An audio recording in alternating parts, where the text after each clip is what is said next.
Сегашниот изборен модел со 6 изборни единици и распределба на мандатите според формула со која помалите политички партии се обесправени и маргинализирани е повод за писмото кое било испратено утринава.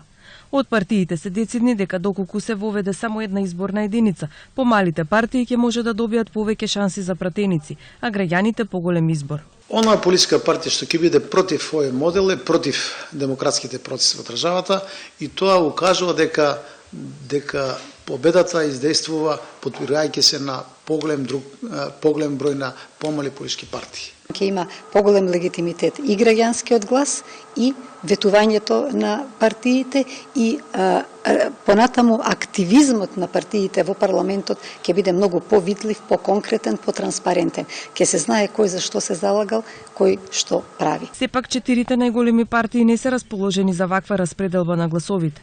Од владеачката не сакаат ни да чујат. Од СДСМ наводно лидерот Заев би сакал да разговара на оваа тема, а од албанските партии нема став. Пратевникот Павле Трајанов смета дека овој начин на избор на состав на пратениците во парламентот ќе биде реален одраз на волјата на граѓаните. Ќе има повеќе партии и онаа која ќе добие најмногу мандати ќе биде принудена да соработува и нема да може самостојно да формира влада. Партијата што доаѓа на власт, таа ги суспендира и извршната, и законодавната и судската власт. Сите одлуки се носат во партискиот врв или поконкретно во Република Македонија. Еден човек одлучува за се. Лидерот на партијата кој е и мандатор или председател на владата. Така да таа пракса од 25 години ние сакаме да ја промениме. Партиите барат во работата на работната група за усогласување на ставовите за промена на изборното законодавство да учествуваат и нивни представници, како да биде вклучен и граѓанскиот сектор.